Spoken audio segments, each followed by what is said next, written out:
સૌ પહેલાં તો અલીરાગી ચેરિટેબલ ટ્રસ્ટ અને ચંબોડા તુર્ક સમાજને દિલથી મુબારકબાદ આપું છું કે તેઓ આવું સરસ મજાનું ઇજ્તિમાઈ શાદીનું આયોજન કરેલું છે. દિલથી બે હાથ વડે ખૂબ જોરદાર તાળીઓના ગડગડાટ સાથે તેનું અભિવાદન. સ્ટેજ ઉપર બિરાજમાન સાદાત ઇકરામ, ઉલમાએ દીન, આગેવાનો, વડીલશ્રીઓ, જેના માટે ખાસ આજના પ્રોગ્રામનું આયોજન કરેલું છે એવા દુલ્હા હજરાત અને તેમના પરિવારના તમામ સાથીઓને હું આવકારું છું. સમૂહ લગ્ન એ સમાજને સુધારવા માટેની એક ખાસ વ્યવસ્થા છે. વેરાવળ તાલુકાની અંદર ઇતિહાસ ગવાહ છે કે આ ગામની અંદર સૌથી વધુ જો કોઈ જમીનના ધણી રહ્યા હોય મુસ્લિમ સમાજમાં તો એક તુરક સમાજ હતો, એમાં કોઈ બેમત નહીં. પણ અફસોસ સાથે એ પણ કહેવું પડે છે કે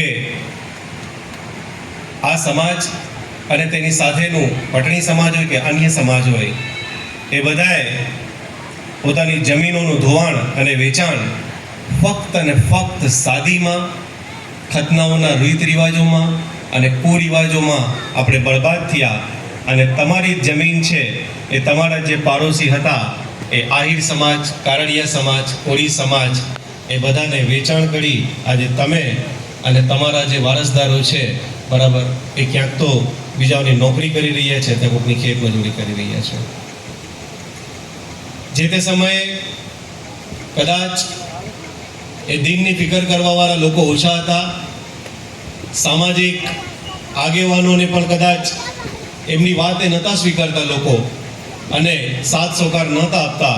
પરિણામે લગ્ન થાય અને ખૂબ મોટા પ્રમાણમાં ધામધૂમથી એની ઉજવણી કરવામાં આવે અને પછી જમીનના ટુકડાઓ વીઘાઓમાં વેચાતા જાય અને પરિણામ એ આવે કે પોતાના ઘર બનાવવા માટેની 200-500 ગજ જમીન પણ એમની પાસે ન રહી હોય. અફસોસની વાત છે અને હકીકત છે. વડીલશ્રીઓ અહીંયા બેઠેલા છે અને એ વાતથી એ વાકેફ છે. પણ અલ્હમ્દુલિલ્લાહ ભાઈ સદ્દામ રાઠોડ જે મારી ફિલ્ડથી જોડાયેલા છે, સદ્દામ સર, એમને હું ખૂબ ખૂબ મુબારકબાદી આપું છું કે તો આવું સરસ મજાનું આયોજન આ ગામ માટે પણ કરેલું છે. અને આમ પણ તુરક સમાજ છે એને સેલ્યુટ છે કે દર વખતે આખા વેરાવળ તાલુકામાં જ્યાં પણ છે ત્યાં ઓછામાં ઓછા 50, 60, 70 જેટલા સમૂહ લગ્ન જે છે, સમૂહ લગ્નમાં બેસનારા દુલ્હાઓ છે એમને કન્વિન્સ કરે છે અને સમૂહ લગ્ન કરાવે છે, જેથી સમાજની અંદર ખોટા કુરિવાજોનો ખાત્મો થાય છે અને સમાજ જે છે આર્થિક, સામાજિક અને શૈક્ષણિક રીતે મજબૂત થાય છે. એ બદલ દિલથી તેમનું અભિવાદન કરું છું અને ખૂબ ખૂબ મુબારકબાદ આપું છું. અલ્લાહના નબી સરકાર સલ્લલ્લાહુ અલૈહિ વસલ્લમ કીધું છે કે નિકાહ એ ખૂબ સહેલી છે, પણ મોજૂદા દૌરની અંદર કુરિવાજો છે એને એટલા બધા અમે હાવી કરી લીધા છે કે બસ કોઈ અમીર માણસ છે એ પોતાના ફરફતુરા અને પોતાના સ્ટેટસ માટે જે વસ્તુ કરે એ ગરીબ માણસ માટે છે એ કાયમી રીત રિવાજ છે એ બની જતું હોય છે. અને પરિણામ એનું શું આવે તો કે પોતાનું હોય વેચી નાખે અને ન હોય તો કોઈ પાસે વ્યાજે લે અને પરિણામે એ તો દુઃખી થાય અને પાછળની જે કંઈ જનરેશન છે એને પણ દુઃખી કરે છે. એટલે અલ્હમ્દુલિલ્લાહ મુસ્લિમ સમાજની અંદર દરેક સમાજમાં સમૂહ લગ્ન છે એ થવા જોઈએ અને સમાજમાંથી કુરિવાજો છે એ દૂર થવા જોઈએ. આ સમાજમાંથી કુરિવાજો દૂર થાય, આ પૈસાની બચત થાય, એ પૈસાને તમે તમારા બાળકોના આવનાર સમય ઉપર લગાવો તો આવનાર સમય એમનું શ્રેષ્ઠ બને. આજે એક શાદીમાં ઓછામાં ઓછા એક દીકરીનો બાપ છે એ કદાચ 5, 10 કે 15 લાખ રૂપિયા બગાડે. વિચારો એવા કેટલા વર્ષની અંદર જે છે આપણા મુસ્લિમ સમાજની અંદર લગ્ન થતા હશે અને કેટલા રૂપિયાઓની બરબાદી થતી હશે ફક્ત અને ફક્ત પોતાનું સ્ટેટસ દેખાડવા માટે. રિવાયતોથી પણ આપણને બધી ખબર છે અને હજરત ઔરંગઝેબ રઝિયલ્લાહુ તાલા અન્હુના જમાનો પર આપણે જોઈએ છે કે પોતે બાદશાહી સલ્તનત હતા છતાં પણ પોતે પોતાનું ગુજરાન છે એ ટોપી બનાવી અને પોતે જીવતા હતા. એટલે કેવું મેસેજ છે અમને કે અમારે કઈ રીતે સાદગીપૂર્ણ જીવન જીવવું જોઈએ. પણ અફસોસ સાથે કેવું પડે છે કે આજે આ કરે છે તો હું કેમ રહી ગયો, અને તેનું પરિણામ સિર્ફ અને સિર્ફ બરબાદી છે કોમની, તેનાથી વિશેષ કાંઈ નહીં. આ સમૂહ લગ્ન જેવા રિવાજો અમારા સમાજમાં આવશે, આ પ્રથાઓ રેગ્યુલર રહેશે, એટલે અમે અમારા એ જ પૈસાનું સદુપયોગ અમારા બાળકોમાં કરશું, તેમને સારું શિક્ષણ આપશું.